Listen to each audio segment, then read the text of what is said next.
Well, welcome to the Pastor's Podcast. Pastor Scott here with Pastor Matt. Hey, Matt, it's been a while. Me?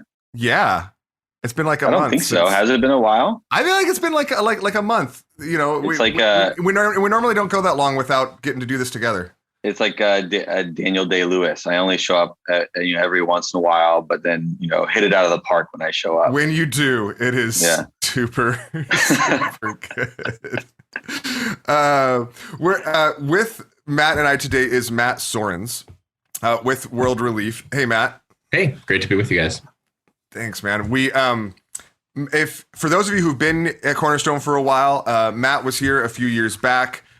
Preached. He's the author of Seeking Refuge, which is a book that we've had a number of people we've recommended to a number of people. Just a great resource on the global refugee crisis and the role of the call, not just the role, but the call of the church in that. For those of you who haven't been around, or maybe you're new to Cornerstone, for those of you who've joined the church in the last couple of years, Matt, maybe would you mind just introducing yourself and maybe explain a little bit about the work of all right, what do you want, Klein Hands?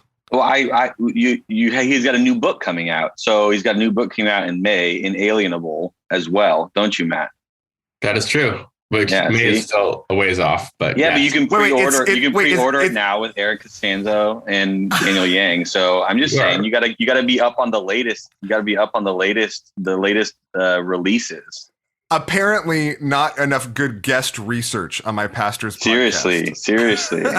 just saying, you have to, you gotta be aware of the wonderful content that's being put out. That's all I'm saying. All right, fair enough. So other than the book coming out in May, Matt, you have a role with World Relief and with Evangelical Immigration Table. Can you just explain to us, give those who aren't familiar with you in our church family just a little bit of background? Sure. Well, I've worked at World Relief for a long time since, I started as an intern in 2005. So it's been almost more than 15 years. World Relief is the humanitarian arm of the National Association of Evangelicals. So our mission is to empower local churches to serve the most vulnerable. We do that in various countries around the world and in various cities around the United States. And in the U.S. context in particular, we've really focused in, when we talk about the vulnerable, on refugees and other immigrants. And again, not just directly serving them. Some of the work we do is sort of direct service through our staff, but a lot of it is empowering church-based volunteers to be a part of particularly welcoming new refugees. So we're one of 9 agencies nationally that is authorized by the U.S. State Department to resettle refugees as they arrive in the United States. And we serve a lot of other immigrants who come in through other means as well, whether they're seeking asylum or sponsored by family members or whatever the case may be. Just real quick. So is World Relief, World Relief's a lot broader than just a resettlement agency then? We are. I mean, we're in a dozen or more countries around the world. And so we're focused on the same mission of empowering churches to serve the vulnerable. But I was, just before the pandemic started, I was in Rwanda and Kenya, where we work with what we call church empowerment zones. So basically, we bring local churches together to identify who's the most vulnerable in their community. And then how can they work together to care for those, whether they're widows or orphans or just those who are living in poverty. And it's the same mission statement. We did end up working with a lot of displaced people in other contexts around the globe as well, whether they're refugees or they're just internally displaced. We actually serve more than 100,000 people in one of the largest displaced person camps in South Sudan, a camp called Bentu, where we're one of the primary healthcare providers. And then again, we work with the local churches there also. So we're all over the world. My work is really primarily focused on the U.S. side of that, which is around refugees and immigrants. Okay. And what's I know you're the director of the Evangelical Immigration Table. What's that? Yeah. So almost 10 years ago, World Relief basically got together with the Southern Baptist Ethics and Religious Liberty Commission, the National Association of Evangelicals, various other Christian groups. It's now the National Latino Evangelical Coalition, the Council for Christian Colleges and Universities, and basically said, this issue of immigration, it's in the news. It's kind of become a controversial issue. And we all recognize that most of the conversation in this country around immigration is not a particularly biblical conversation. It's, partisan talking points on one side or the other. So how do we both help local churches to think in biblical ways about the arrival of immigrants into our community? And then also, how do we help our elected officials think about biblical principles, not in a partisan way, but what are the biblical principles that ought to be informing at least those who profess to follow Jesus as they think about these issues? So, we've put out, both discipleship resources sort of for churches and small groups, things like that, Christian college campuses. And then also occasionally we'll do like letters to members of Congress or to the president and say, here's how we think biblical principles apply on this particular immigration issue. So like our last statement was around the Afghan situation, lots of people coming from Afghanistan.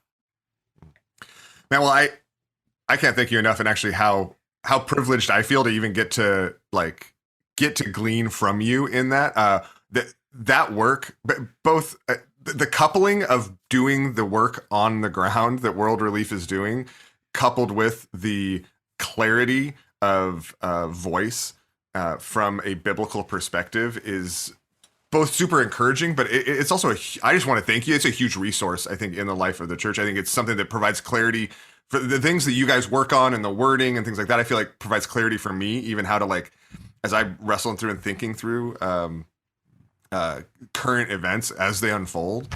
And so I don't know, I just can't thank you enough, man. It's really encouraging. It's very nice to know that somebody reads those things, because we put a lot of work into it. And getting lots of organizations onto the same page. These are like-minded organizations, generally speaking, but they all represent diverse constituencies who may have slightly nuanced views on how we respond to any particular issue. But it's been really encouraging to me because, I've worked with immigrant communities professionally for a long time, and I live in an immigrant community. These issues are very personal, and there's a lot that the church needs to do on the ground, and I'm a big believer in that. But also, I think some of the challenges are structural. I can't make somebody a social security card. I just don't have the authority to do that. That's a governmental policy decision. I can't bring someone's, brother who's stuck in Afghanistan here. I can't, open the border for them, even though I think they're a great person who should be here. So being able to address some of the policy questions that really are governmental functions, but to say, how do we do that in ways that are consistent with the principles of the Bible, and bringing the weight of lots of different Christians together to do so is, I wouldn't say it's how it's worked in sense of changing policies, but at least I think it kind of puts a flag in the ground and says, this is how we are thinking about this, and as a way that isn't just guided by one party's platform or the other. Yeah, that's so helpful.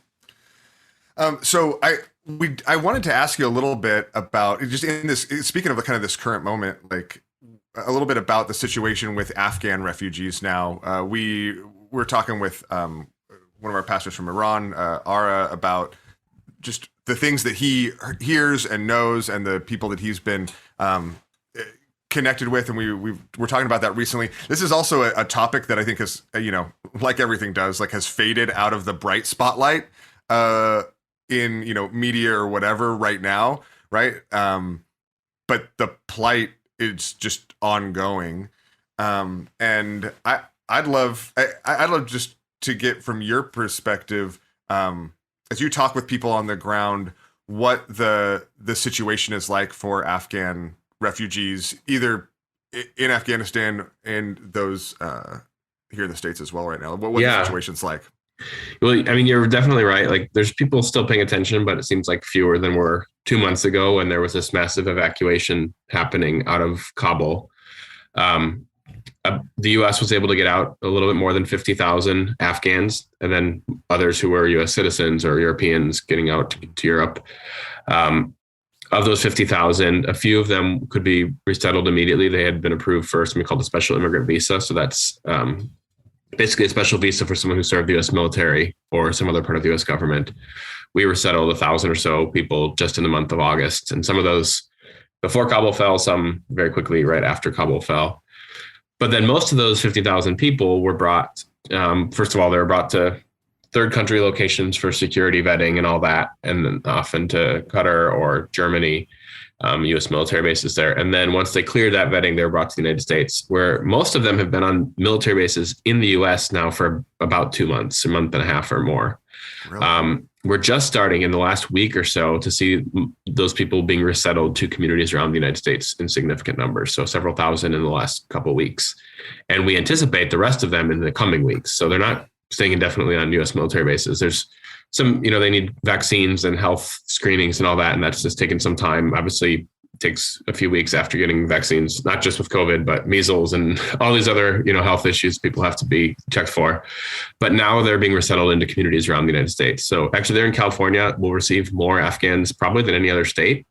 A lot of that is fueled by the Sacramento area, which is actually the number one city for Afghan population even before this situation. So when people have a family member they want to go to, they're more likely than not to be in a few different cities: Sacramento, also Seattle, DC, Dallas. So our World Relief team in Sacramento has been our busiest office in the last several months. Like, they've just been incredibly busy with very large numbers of people arriving. And our work at World Relief, like the other resettlement agencies, as we don't get to choose who comes, but our job is to welcome people as they come, to make sure that they have housing, make sure that the kids get into school fairly quickly, that people find jobs, which frankly right now, housing is very challenging. Jobs are not that challenging. Like, there's lots of jobs out there. Finding an affordable apartment pretty much anywhere in the country, but especially in California, is very difficult. And that's very difficult for anyone at your church. And then you add that you have no credit history. You're coming in from Afghanistan without a credit history. So that just limits the apartment, the landlords who will rent. So that's the biggest part of our work. And again, for World Relief, it's always, we want to be empowering churches to be a part of that process. So how can churches be welcoming people? Basically, the job of churches is to be friends, so that people come in and they have someone who can, work with them through learn. Some of the folks already know English. Like, if they're a translator for the U.S. military, they're going to speak English already, but many others will not know any English. So there's a language barrier. Certainly for everyone, a pretty significant cultural barrier to overcome. And having someone who will sort of work patiently with you through those cultural adjustment process and just, help in that process of integration is really helpful. So that's for the people already here. And then I do want to say I appreciate you asking, well, what about the people still, trying to get out? Yeah. As the attention's kind of moved to the people who are being resettled here, we're obviously very busy helping people who are arriving now. But as a policy matter, we don't think it's acceptable that the U.S. left a lot of people behind who are at particular risk. Now, in many cases, because of their service to the U.S. government. In other cases, because they are ethnic or religious minorities.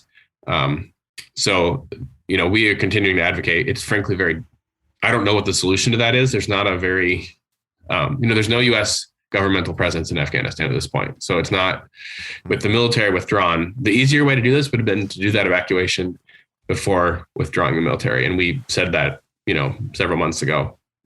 Now this is what the situation is. And it's, incredibly challenging for certain groups of people it's challenging for most Afghans, unfortunately, but especially for those who are going to be uniquely targeted by the Taliban. Mm. And and that's we're talking tens, hundreds of thousands of people, right?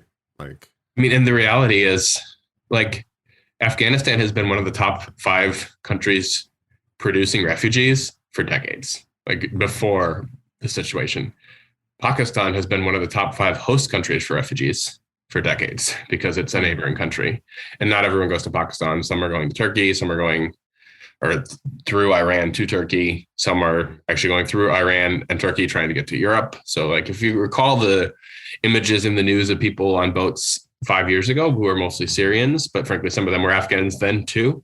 Unfortunately, we're likely to see more desperate people trying to get out and trying to get to a safe place for them and their families.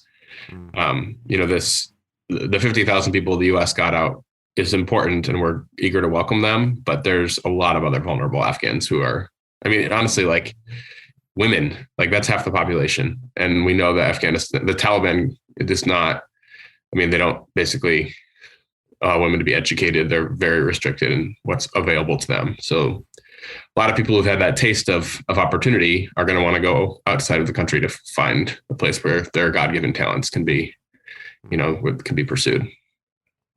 Matt, did I read somewhere that almost 50% of the settled refugees in America are children. Is that correct? Yeah, that's right. There? I think it was a little bit more than 50%, if I'm not mistaken. Okay. And we just got that data. This process has been, I don't want to say unorderly, but like we don't always have quite the same level of information in advance because it's been so fast. I mean, usually the refugees we are resettling have been sitting in some camp for 10 years before they get the opportunity to be resettled. I'm glad that we didn't make these particular Afghans wait that long. Especially, I think there's a unique sort of moral obligation from the U.S. government for those who, are at risk because they serve the U.S. military. They had to get out fast. But it has, like, we're getting data now about the people who've been in the United States for a month. What percentage are children? What percentage are, on what basis did they qualify to come? And that's not to say, they haven't very thoroughly screened in terms of the security dynamics of all this. Again, these are people who serve the U.S. military in a lot of cases, which they screen you before they let you do that. But it's a lot of kids and a lot of large families so far. I mean, we don't always know who's coming, and that makes housing even more challenging. We've got a family of 8 or 9 to find a housing for. Mm-hmm. Yeah.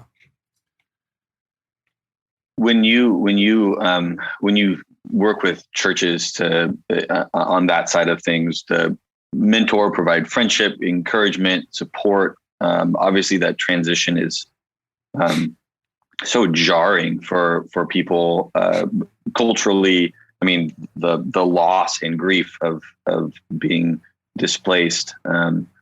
What does that like? What does that look like for maybe, especially on the kids side? What does it look like for getting connected to schools, and what kind of support is provided there for not that. I mean, I think our heart and our compassion and representing Christ's love to people in this situation is for all of them. But I think about the vulnerable of the vulnerable. I think about some of the kids and the kind of disruption and trauma that can cause for them. What does that kind of support look like in that context? Yeah, in most of our offices, we've got a whole team of staff working specifically with children. So that is somebody's job is to basically be the liaison to the schools. We work with amazing school districts and amazing teachers who, are really passionate about serving these kids well, but they do have some unique needs coming in, both in terms of language and cultural adjustment. But then also, I mean, especially coming from Afghanistan, the really recent trauma that they have lived through, like really, I mean, there's other groups of refugee who have been basically marginalized their entire lives, and that's the trauma they've experienced. But they were living in a camp setting for, the kids were often born in those camps. In this case, it was like they were in school 6 months ago in Afghanistan, and now they're in the United States. And it's just a really jarring, they lived through that airport evacuation, which was, a significant number of people, both Afghans and U.S. servicemen and women, lost their life in a terrorist attack that was connected to the evacuation effort outside of the airport. This is an incredible amount of trauma that these kids have gone through, and their parents. But, we want to be really sensitive to that and help support them as they adjust. We do find that, children, God has made children incredibly resilient. Sometimes, frankly, kids, they're almost always likely to learn the language faster than their parents. Again, some of these parents already speak English, but in the cases where their parents don't, that's true of immigrants kind of across the board. Like, it's just the way God made our brains that a 7-year-old will pick up a new language a lot faster than a 35-year-old or a 70-year-old. And even that can create some, challenges where sometimes kids end up being the translators for their family, a year or so in. And, there's just a lot of responsibility put on children sometimes that is not typical for most American families. And that's the dynamic we want to be really sensitive to as well, and help. Sometimes it's just even helping families understand, how discipline works in the United States within a family setting, which might be different culturally than in some other parts of the world. How the school system works, how the medical system works, which, like, I'm a parent and I don't understand how the medical system works in this country. So, try doing that in a foreign language and, in a system that's very different than what you're used to. It's just very complicated. Yeah.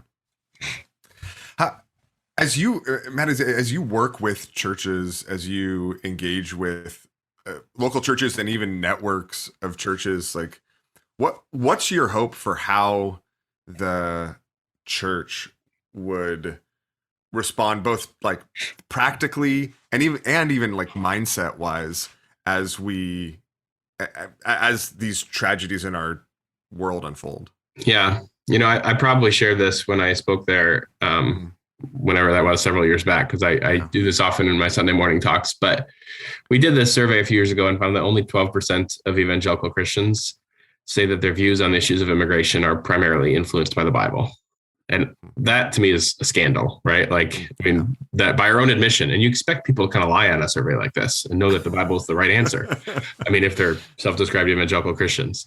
But even with that taken into account, more people said the media informs their view primarily than said the Bible or their local church or the views of national Christian leaders. I think of a big part of my job, and again, I have colleagues who do the harder work of like on the ground, working with particular families and connecting volunteers. A lot of my job is addressing that sort of deficit of discipleship, because we often start in the wrong spot where we're taking our cues from Fox News or from CNN or from Facebook or Twitter and not from the scriptures. So I would love for our response sort of collectively as the church to be thoroughly rooted in the Bible. And that's, to be really clear, I'm not saying the Bible tells you how many Afghan refugees should be able to come this year. And, I'm not saying you're going to get like specifics of immigration policy there, but there are some pretty clear instructions about how to treat your immigrant neighbor. I mean, it's really hard to read through the whole of the scriptures and wrestle with how this applies and conclude that we should probably shun those people and, and be afraid of them. Like, that's just not the message of the Bible. Yeah. And so one of the passages I always go back to is in Matthew 5, where Jesus talks, to his disciples. And I think you can extrapolate that to the church about being a city on a hill, letting your light shine before others, that they would see your good deeds and praise our Father in heaven. And I was mindful that, different politicians throughout U.S. history have used that phrase of a city on a hill to talk about the United States. And I think we should be careful about that, because that's not actually the context of the scriptures. Like, God wasn't talking to the United States of America when he talked about a shining city on a hill, although it makes for great rhetoric. And I sort of like that idea in terms of an immigration policy that, we are a beacon of hope. I'd love for our country to be that. But in its context, Jesus is talking to the church. And that's, I think about the literally tens of millions of people around our world who are displaced for one reason or another, some of whom might eventually make it to the United States, most of whom probably will not. But they are forming their opinions. And I should say, many of them brothers and sisters in Christ, some of them refugees because they were first Christians and persecuted for their faith. Yeah. Others who have never met a Christian in their life. And that's particularly common, frankly, in Afghanistan. It's actually the only country in the world where the Center for the Study of Global Christianity says that less than 3% of the non-Christian population personally knows a Christian. Like, it's fairly rare to know a Christian if you live in Afghanistan. But whatever the situation, brothers and sisters in Christ, those who are not followers of Jesus, they are likely to form their opinions about Christians, especially those who are not believers, based on the response of professed followers of Jesus to a global refugee crisis, whether that is a response characterized by love and hospitality and advocacy, or by apathy or even fear and hostility. And I think, we can all think of examples across that spectrum from the American church. And our hope at World Relief, and certainly my hope personally, is that our response would be so Christ-like that it would, that people would see our good deeds and give glory to our Father in heaven. And that would actually draw people to him.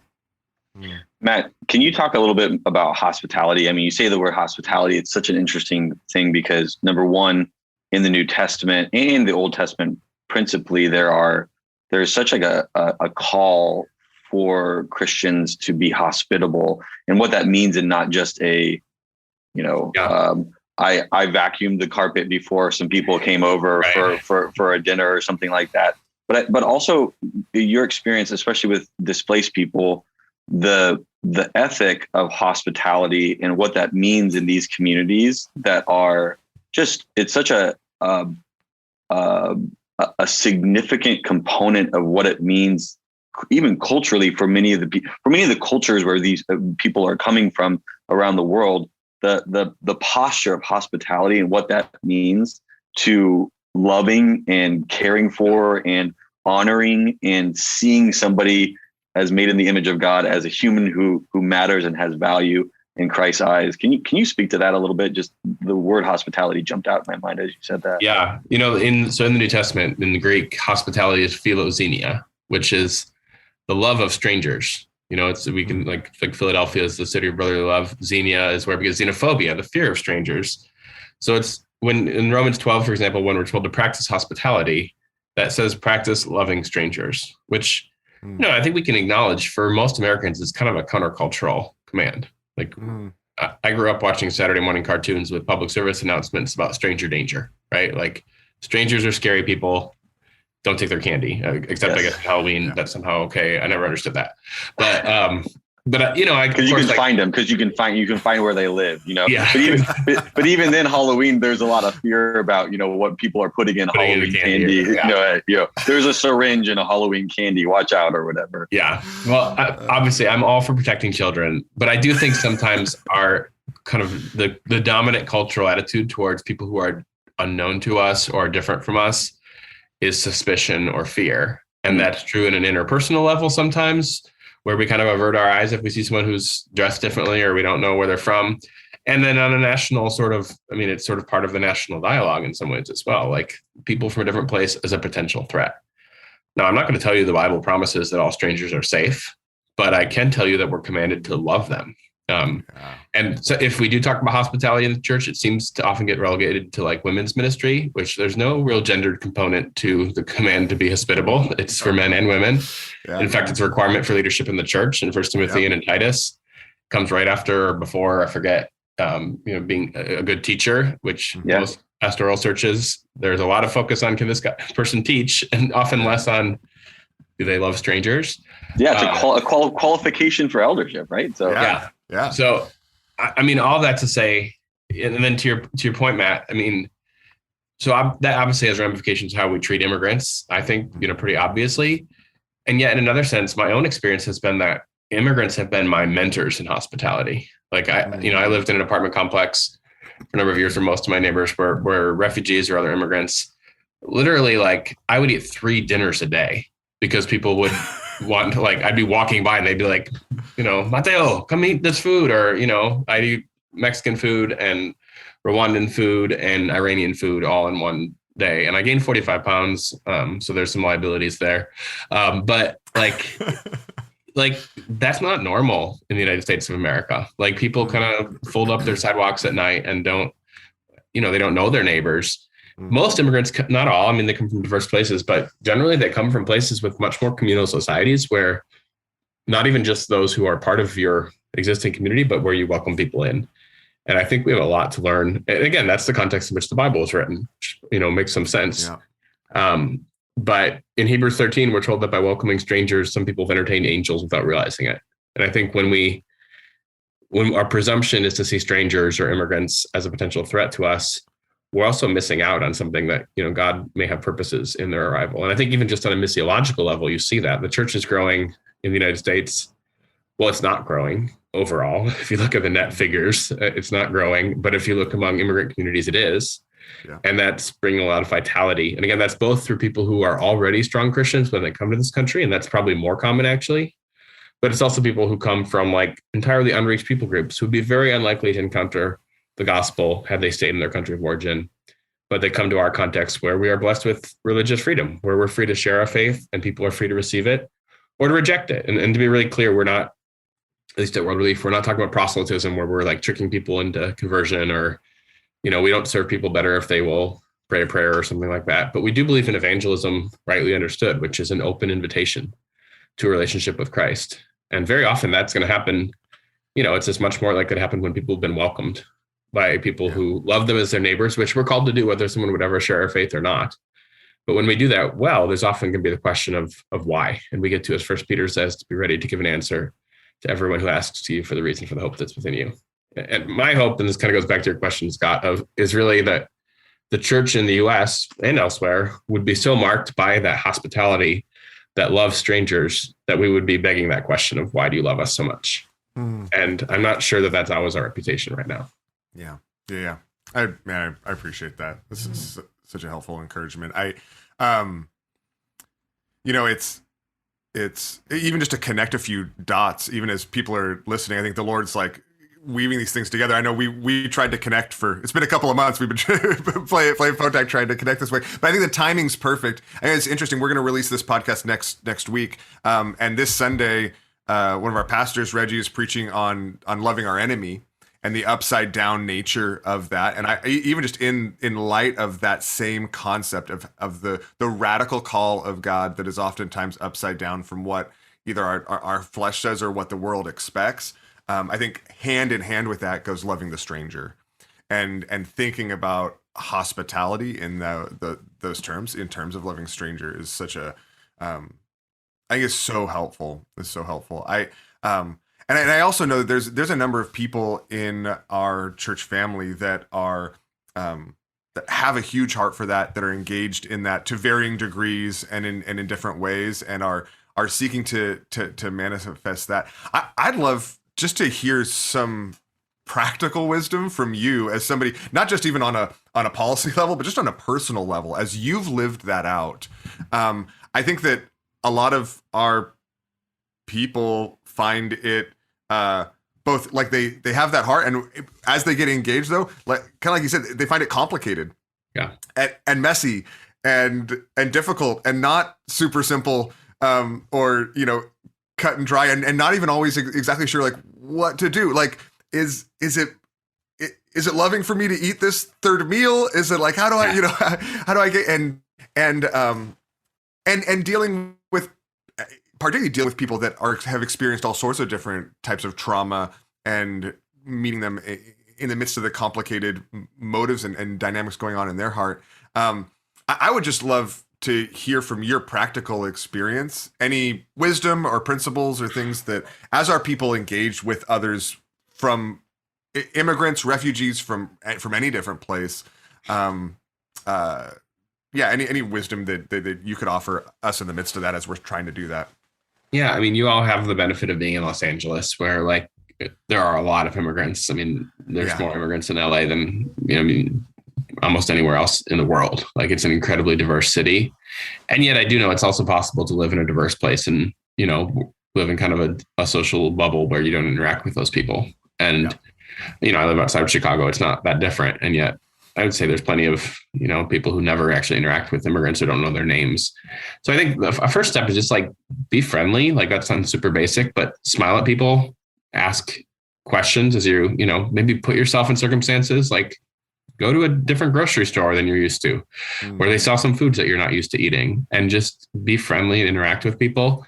As interacting with people just out and about, not in an obnoxious way or like a accusatory way, but ask people, so where are you from originally? What was it like there? What do you miss about your country? Just being willing to be inquisitive, I think, goes a long way. And there will probably be cultural missteps. That's sort of inevitable. But also, if you're really going to invest in a friendship, kind of do your homework on like, oh, what is it that my Muslim friend believes? And maybe don't read just like Christian books about what Muslims believe, but ask your Muslim friends what they believe. Because sometimes there's kind of this like, you can find a Christian who will tell you that Christians believe different things than what you think Christians believe. And the same is true of Muslims. Like let people sort of define for you for themselves what it is that they believe, or Hindus or Buddhists or whatever, or Christians of different traditions. I mean, we've got people coming from kind of an Orthodox Christian background, often from the Middle East. Just, there's a respect that's involved in wanting to listen to people and hear their story, not so that you can like rebut them or solve a problem, but just to understand what their story is, and not in a pushy way, because people have gone through things they may not want to talk about, but building a relationship of trust and of being willing to listen and to understand. So those are pretty basic things, but I think those are good places to start. And sometimes it's intentionally putting yourself in some circumstances where you're going to be interacting with people who are different than you, which is easier in Los Angeles than, I don't pick on any particular state, but there's a lot less diverse places in the United States than Los Angeles. But like you said, Matt, it's what's hard about it is because Los Angeles is so big, and for us, we've noticed this here, you can kind of carve out your own comfortable space. And there's an opportunity to, even in the midst of a lot of diversity from people from all over the world, to pull yourself away from that. If you're listening and you're part of Cornerstone, there's a million different opportunities we have to help you, connect you in these ways. If you're looking around at neighbors and you're like, I'm not sure where or who or what is the next step here. If you're looking, how do I build a relationship with someone who's, a refugee from Iran? How do I build a relationship with someone who's here from India? Scott, you had the Bowers on the other day talking about working with international students, and there's a million ways to connect on that side. But it requires a posture of being willing to put yourself out of what is most comfortable or what is easiest. And for some people, I think in LA, being here is already hard enough just because there's crazy traffic and crazy amount of people and everything. But it's a call, and a unique call for us in a city like this to say, what does it look like to love our neighbor? So something that simple that you said earlier. What does it look to love our neighbors when we have neighbors from hundreds of countries around the world, and thousands of different ethnic groups? And what does it look like to put yourself in a position to represent Christ well and love well here? Yeah. Man, so I think that's exactly it. And I think it hits you touch on, Maddie, the tension point, I think, for a lot of us, right? Where we can assume just because diversity is around us that we're engaged with it. But I want to hit on, I'd love to hear just last maybe a piece, at least from me, Matt. I'd love to hear you expand a little bit. You mentioned earlier when we were talking about hospitality, about how you've been discipled by others and taught what Christian hospitality looks like. I think there's also a way in which we can assume that because someone is in a more difficult situation, or they've come from a more difficult place, or they don't speak English as clearly as we do, that having something to offer only goes one way. Yeah. Right. That I need to engage in these relationships because simply as a giver. But I think that the Lord's knitting the church together in a much more dynamic way than that. I think you've experienced that. I'd love to hear you expound on that a little bit. Yeah. We talk a lot at World Relief about mutually transformative relationships. And that's really what we see as our goal, is helping to facilitate those mutual relationships that are not, when a refugee family arrives, they're going to have a lot of needs. They need a place to live, and they need some food the first day they arrive, and they're going to need a job and all that stuff. And they need friendship, but they also have a lot to offer. And I think if we forget that dynamic, if we forget that they're as much a person made in the image of God as anyone else, we can have an unhelpful approach. And like you said, I've certainly seen that. I was actually just, my wife and I were talking about this the other night in the apartment complex where we used to live. There was a large Karen Burmese community. So this is actually one of the largest resettlement groups in the US, or from Southeast Asia, largely Christians, actually, although coming from a largely non-Christian context. That's actually a big part of why they're refugees. The government in Burma does not really tolerate religious minorities, whether Christians or Muslims. So there's actually a Karen Burmese Baptist church that met in the apartment right underneath where I lived for a couple of years. I would know that church was happening because there was 40 sets of shoes outside of the apartment and really loud worship music. But we just have learned so much from those friends and sisters and brothers in Christ. Literally, some of them have been at our door to make sure that we know who Jesus is. And frankly, though I've been a Christian most of my life, I've had a lot to learn about following Jesus from people who were persecuted for their faith, which is something that I don't think most sometimes even the way we talk about persecution in the US is sort of insulting to people who've actually experienced actual persecution. If your Starbucks cup didn't say Merry Christmas, that was not persecution. That was marketing. That's not, some of the sort of the ways we talk about that in the US are unhelpful, but we have sisters and brothers in Christ who've gone through actual persecution for their faith in Jesus and have had their faith really refined by that. And even just, like I said, in terms of hospitality, I remember this apartment where we used to live, there was this kind of awkward older white guy who we had, I don't know, I think he was sort of homeless. He'd kind of couch surf with different people. We just thought he was sort of awkward. We kind of avoided him. I'm not proud to say that, but if I'm honest, that was sort of our approach. The Karen Burmese community, through broken English, was just found out that he didn't have a place to live and invited him to live with them. Different families, just okay, well, we'll take care of you. He became part of this Karen speaking church. He doesn't know what's going on, but he knew that these people cared about him. And it was really challenging to me. It's I guess that is a more Christ-like response than averting our eyes and, not wanting to run into him in the apartment courtyard. Mm. And again, actually, I found that from a number of different refugee groups. They are like shocked that we have homelessness in the United States. Like that's not something like that is very common in many of, I don't know all the countries, but some of the countries that refugees come from, because families just take care of people no matter what their issues are. And that's not, that's a complicated issue, not my expertise in any way, but it's just been really challenging to me, like people who have a lot fewer resources in many cases, but are super generous with what they do have, and who also have a breadth of experience and faith that often I think has a lot to teach American Christians. I appreciate that. I think that's been my experience too, and continues to be. And I think it's a good challenge too, as we think through how I love that phrase, the mutually transformative relationships, right? That the Lord's calling us into. I think particularly when we're engaged with anybody who's marginalized in any situation. But so as we wrap up, then, I mean, just if you're listening to this, you're part of Cornerstone, and you want to get involved, you want to get more connected to whether it's refugees or immigrants in our church family. We have people that are newly immigrants in our English speaking portion of our family. We have people that are newer immigrants in our Spanish speaking portion of our family. We have people that are newer immigrants in our Farsi speaking portion of our family. Would love to find ways to get you connected. Like Matt said, with the international students, there's all sorts of different opportunities. World Relief has an office in Orange County, has some really busy offices, obviously right now in Sacramento. You mentioned Modesto too. Yep. Yeah. Afghan resettlement. Yeah, a lot of Afghans come to Modesto also, and other immigrants also.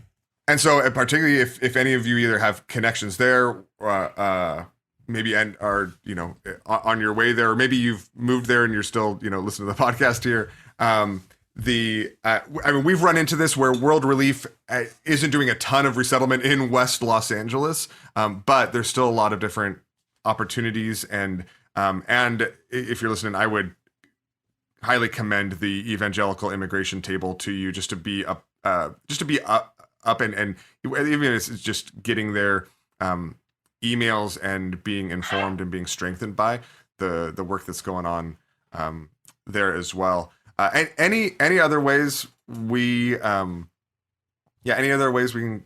connect people in, or either Matt, or ways you. Well, I was just thinking, over the last, I think in the last few years, the U.S. has resettled really just such a small number of refugees, which is extremely unfortunate and probably born out of a lot of misguided policies. But you have transitions and different ebbs and flows. And for me, as I think about this, obviously the situation in Afghanistan, but for me, I think I want to push people in our church to have a global perspective of what's going on, what God's doing around the world, in a way that is recognizing that there are IDP camps, there's people who are displaced in any war you see, which is maybe a war in a place on page 8 of your news. Well, I guess people don't have a newspaper, whatever. Further down, clicking in on your news stories. That might just be a single thing. There's people who probably, many of them, hopefully will be resettled here in the States. And the 11,000 or whatever in our fiscal year 11 or 2021 should be, and probably will be higher in years to come, closer to 60, 100,000 people being resettled here every year. This is going to continue to be it might go out of the news story, like you said earlier, Scotty, about for a season. But this is a continual call for us. That's not just when things are in the news. And so that's why we want to call you to have that global perspective and be involved in these ways, always in different capacities, and serving and loving your community. So yeah, I mean, I just wanted to say that. Absolutely. Because it's like the numbers have gone down so much, but this is not gonna stop anytime soon. Matt, you can. Yeah, I mean, that's definitely true. And that's part of why, we are concerned about the policy questions, because, it's going from a normal of like 75 or 80,000 refugees to 11,000, that's a lot of people who aren't going to have the protections and safety and freedoms that our country could offer them. And frankly, a lot of American churches that don't have that ministry opportunity to welcome them either. Yeah. But it is a season where we're hopeful and expectant that the numbers will be going back up, both with the Afghan situation and just, with policy changes. That's exciting. It's also challenging. I mean, we're expecting to resettle more people at World Relief at a national level in the next 3 months than we have in the last 3 years. And that's, again, we're like excited, but also a little overwhelmed by that idea. Yeah. And having come all at once is challenging with housing and, just staff capacity. So, yeah, we'd appreciate people praying for our team and around the country and around the world a lot of the work that we do are ultimately addressing some of the root causes of why people are migrating in terms of whether that's poverty or conflict or persecution. So, and people can learn more about what World Relief does at worldrelief.org. And we'd love to have more people be involved as well. And then, as you mentioned, Scott, the Evangelical Immigration Table is just evangelicalimmigration.table.com. Okay, cool. And your book coming out in May. And a book coming out in May. Coming out in May. See, the problem with guys like you, Matt, is you're humble. You're not going to mention that unless we say it. We have to say it because I'm sure it's going to be a book that will bless people, and you can pre-order it now. See. Thank you for doing the promotion. I find kind of uncomfortable, but I'm sure the publisher would like me to do more of. So yeah, the new book is called Inalienable. I'm going to have to learn the subtitle. It's out in May. But the basic idea is it's with a couple of friends. As you mentioned, Matt, Daniel Yang, who's at the Wheaton College Billy Graham Center, and then Eric Costanza, who's a pastor down in Oklahoma, really looking at we really, all the three of us really believe in the church. And we're also pretty concerned about the state of the church in the US. There's some things that seem to have gone off. So really asking the question, how do we look to global Christian leaders and look at marginalized voices within the United States for some leadership and guidance for the American church? So that's the basic idea. And it won't be out till May, but you can pre-order it now. It's on all those sites that sell books. And we have Seeking Refuge in our resource library in the sanctuary as well. Yeah, you can pick it up on Sunday. Pick it up on Sunday. I think we have Welcoming the Stranger. I don't know if we have it out there, but we have it here. Other we have a few extra resources copies of that too. Yeah. So if you're looking for resources, or if you want to just meet every Iranian refugee in Los Angeles, talk to Pastor Ara, and he'll introduce you to every single person in the world. They all have his number. They all have his number, so it becomes a small crew. So you get a call every day. But thank you so much, Matt. Yeah, thank you so much for taking this time. And we really, I honestly not only just appreciate it personally, but I feel really privileged that you would carve out this time for our church family. I know that there's just a ton of ways in which the Lord is working in a ton that you've got going on, and so it really does mean a lot, and I think is a huge blessing for us as a church family. Yeah. So we can't great to connect with you guys again. Thanks for reaching out. Absolutely, man. Absolutely. Right. We'll talk soon. Thanks so much. Thanks, Matt. And thanks everybody for listening. We'll see you on Sunday.